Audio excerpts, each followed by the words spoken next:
Pekný piatok prajem všetkým. V dnešnom videu by som rada rozobrala finančnú tému zloženého úročenia alebo ako nechať svoje peniaze pracovať za teba. A predtým, než sa na to vrhneme, môžeme sa pozrieť, ako sa darí nášmu portfóliu. Vidíte, že dneska stúplo to portfólio 1,30%, pričom S&P 500 je mierne v poklese, minus 0,15%. Ale trhy teraz kolíšu, ráno boli trocha poklese, tak aj moje portfólio, aj S&P 500, ale celkovo sa nám darí lepšie ako S&P 500 indexu. Ale uvidíme, ako sa trhy samozrejme uzavrú a nefixoval by som sa na krátky časový horizont, keďže môjim cieľom je pozerať sa na investície viac z dlhodobejšieho horizontu. V dnešnom videu, keďže v piatky sa snažím robiť viac edukačné finančné videá, tak ako som povedala, dneska si preberieme silu zloženého úročenia. Čiže najprv prediskutujeme, čo je toto zložené úročenie. Potom sa pozrieme, aký obrovský rozdiel v investovaní spraví to, kedy začneš investovať. Či začneš investovať o pár rokov skôr, alebo aký dopad v investovaní má zložené úročenie, keď si začneš investovať povedzme o 20 rokov neskôr. A ukážeme si túto silu zloženého úročenia v investíciách na dvoch konkrétnych ilustračných príkladoch s reálnymi číslami. Čiže poďme na to. V prvom rade si rozoberme, čo je toto zložené úročenie. Určite ste už počuli frázy ako nechaj svoje peniaze pracovať za teba, alebo že zložené úročenie je osemdivou sveta, alebo je to tzv. Efekt snehovej gule, lebo úroky sa postupne nabalujú. Pri týchto frázach často ide v konverzácii o spomínané zložené úročenie. Zložené úročenie, ako bolo povedané, je tzv. 8. divom sveta. A hovorí sa, že ten, k tomu rozumie, na ňom zarába a ten, k tomu nerozumie, ho platí. Čiže zložené úročenie je proces, pri ktorom sa úrok pripisuje k pôvodnej investovanej sume a aj k úroku, ktorý sa ti časom nahromadí. Takže tvoje peniaze začínajú pracovať sami za seba. A toto vytvára efekt tzv. Snehovej gule, pričom skoro zainvestované peniaze časom narastú alebo môžu narásť exponenciálne, čím dlhšie ich necháme zainvestované. Čiže, ako bolo naznačené, funguje to na princípe času, trpezlivosti a disciplíny. A odmeňuje práve tých, ktorí sú disciplinovaní a investujú peniaze dlhodobo, aby tie peniaze mohli začať pracovať za nich. Ak necháme peniaze pracovať dekády, tak z menšej čiastky peňazí sa obnos vie zhodnotiť na významné sumy. Napríklad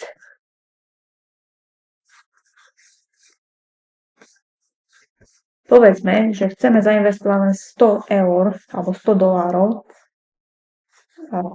dnes. S priemerným rastom 8% ročne. A povedzme, že ich necháme zainvestovaných desiatky rokov, povedzme, že 60 rokov. Takáto suma, že z tých 100 dolárov nám vie narásť za tých 60 rokov na 10 125,71 eur alebo dolárov, podľa toho, aké menej investujeme. Čiže tu krásne môžete vidieť, že čím skôr začneme investovať, tým lepšie. A poďme si teda zobraziť ešte niekoľko ďalších príkladov. Povedzme, že investujeme 1000 eur 5% ročným zhodnotením. Povedzme, že len na 1 rok.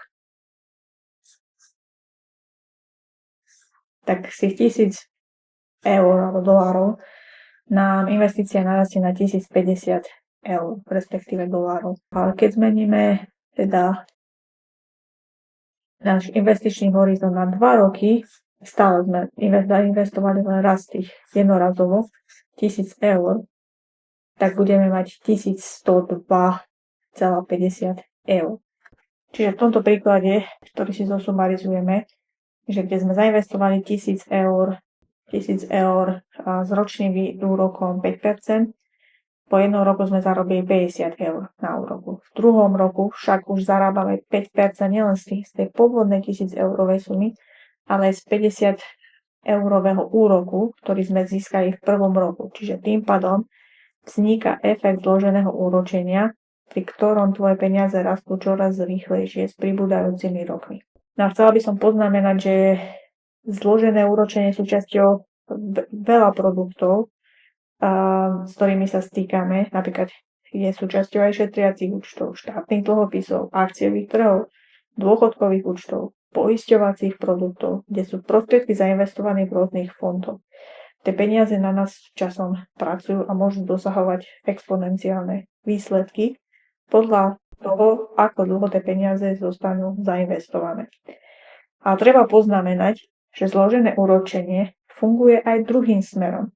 Keď ho využívaš nesprávne vo forme dlhov, napríklad cez kreditné karty, pôžičky alebo čokoľvek, čo je vo forme požičiavania, kde zložené úročenie funguje proti tebe, namiesto toho, aby tvoje investície alebo peniaze rástli, tak budú rásť tvoje dlhy. Ja osobne ani neviem, ako si niektorí ľudia môžu dovoliť napríklad leasing na auto, na nejaké drahé auto. Keď si vypočítam, koľko človek preplatí navyše, tak sa to brutálne neoplatí. Radšej si počkám, keď si našetrí a bude šetriť naplno len na ten jeden cieľ, ak je to pre mňa veľmi dôležité. Pokiaľ je teda výhodný úrok, tak to ešte ako tak chápem. Hlavne v prípade hypotéky, lebo bývať človek musí niekde, keď ja neuznávam veľmi akýkoľvek dlh. Jediná výhoda hypotéky je to, že ťa núti v podstate šetriť na ten byt, či dom, či hociakú nehnuteľnosť. Ale treba byť aj pripravený, aj keď si človek zoberie už tú hypotéku, treba byť pripravený, že môžeš prísť o prácu, môžeš byť dlhodobo na pájenke, inflácia sa môže meniť, ale je to dlh, ktorý treba splatiť, takže preto ja skôr neuznávam hociakú formu požičiavania peniazy, pokiaľ to fakt teda nie je nevyhnutné a človek nemá inú možnosť. A treba mať aj tú rezervu, aby to človek vedel splácať, aby o to neprišiel, aby to banky nezhabali. No a to som odpočila od témy. Ešte si poďme pozrieť pár nejakých príkladov, ktorý nám vyobrazí, aký obrovský rozdiel v investovaní spraví to, kedy začneš investovať. To, kedy začneš sporiť a investovať, lebo sporenie a investovanie idú ruka v ruke, určuje to, koľko rokov bude pre teba pracovať zložené úročenie a to má veľký vplyv na konečnú hodnotu tvojho portfólia. Tak povedzme, že chcem investovať $100 mesačne. Začínam z nuly, idem investovať mesačne. Povedzme, že môj časový horizont je 20 rokov a ročný priemerný úrok je 6%.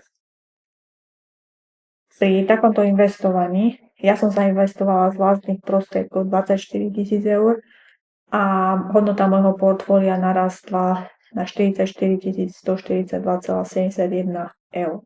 Čiže 20 rokov po 100 eur mesačných vkladov pri 6% bude mať okolo tých 44 000 eur. Ale ak takéto investovanie odložím o 5 rokov neskôr, tak sa pozrime, aká bude hodnota môjho portfólia. Čiže môj investičný horizont je len 15 rokov a celkovo hodnota môjho portfólia bude 27 931,16. Len to, že som odložila to investovanie o 5 rokov alebo mám menší časový investičný horizont namiesto 20 rokov a investujem len 15 rokov po $100, po 100 eur mesačne. Čiže tu vidíme, že rozdiel medzi takýmito portfóliami je okolo 63%. No ale pripravila som si ešte dva ilustračné príklady, ktoré zobrazia silu zloženého úročenia ešte lepšie. Zoberme si do úvahy, že ideme porovnať dvoch investorov, ktorí sú rovnako starí, no začali investovať na dôchodok v rôznych časoch. Prvý investor začal investovať v jeho 20 rokoch a v 40-ke prestal investovať, ale peniaze alebo investície za neho stále pracovali bez daňového zaťaženia a rastli v priemere 10% ročne do jeho 65, čiže do dôchodkového veku.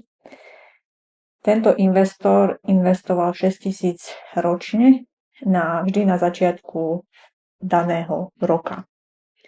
V tomto prípade počas jeho fázy investovania, čiže medzi 20. a 40.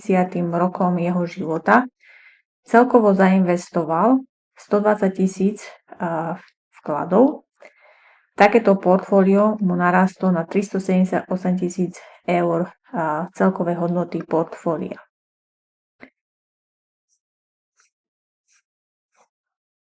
Druhý investor začal investovať presne vtedy, keď jeho kamarát investor prestal, teda až keď bol 40 ročný. Čiže druhý investor investoval tie 6 000 eur ročne na začiatku roka, 25 rokov bol jeho časový horizont, ale on investoval od 40 do 65 rokov a tiež jeho financie sa zhodnocovali 10% ročným úrokom. Takýto investor mal vo veku 65 rokov zainvestovaných vlastných prostriedkov 150 000 eur a celková hodnota portfólia bola okolo 649 000 eur. No ale keď si pozrieme ešte späť toho prvého investora, tak sme spomínali, že on investoval od jeho 20 rokov do 40, kedy robil v podstate vklady 6 000 eur ročne, vždy na začiatku roka.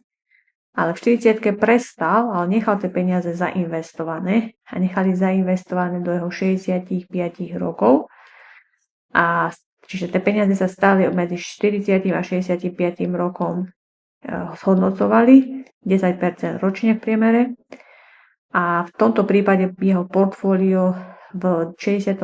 roku žitia dosiahlo okolo 4,1 milióna eur. Čiže prvý investor dosiahol celkovú hodnotu portfólia v dôchodkovom veku 4,1 milióna eur, pričom druhý investor dosiahol sumu len niečo okolo 649 000 eur celkovej hodnoty portfólia. Čiže tu vidíte sílu toho zloženého úročenia, keď necháte peniaze pracovať v dlhšie obdobie, aj keď už nerobíte dodatočné vklady. V tomto prípade prvý investor zainvestoval celkovo 120 000 eur, čo je menej ako druhý investor, ktorý zainvestoval 150 000 eur jeho vlastných prostriedkov, ale skončil s celkovo oveľa menším portfóliom ako investor číslo 1. Čiže tu krásne vidíte tú silu zloženého úročenia. A vďaka aj tomuto príkladu ja som skôr naklonená tomu, že keď je človek čo najmladší, treba investovať čo najviac a potom môže keď tak aj zvolniť, ale tie peniaze za ňo už pracujú. A ja si myslím, že na Slovensku, i keď sa to investovanie pomaly rozrastá a dáva do pozornosti, stále nie je zakorenené tak ako napríklad v Amerike, kde investuje takmer každý. A tak dúfam, že sa táto situácia časom zmení, či už na Slovensku, ale tak celkovo aj v Európe. No a týmto príkladom samozrejme nechcem odradiť od investovania v neskoršom veku, ale skôr motivovať hlavne tých mladších, aby začali čím skôr, lebo čas im praje a vie lepšie zúročiť peniaze. Každý si povie, že napríklad keď má 35 rokov, takže keď by investoval 25, alebo keď má niekto 45 rokov, tak si želá, aby začal 35 a podobne.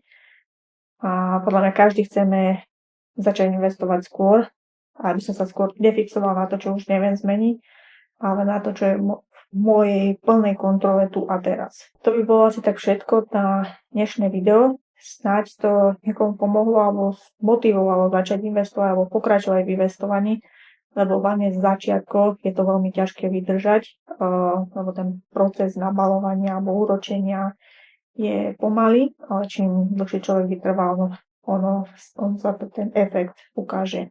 Takže ďakujem tým, čo dopozerali video až do konca. Prajem vám pekný zvyšok piatku a užite si víkend. Počujeme sa v pondelok. Čaute.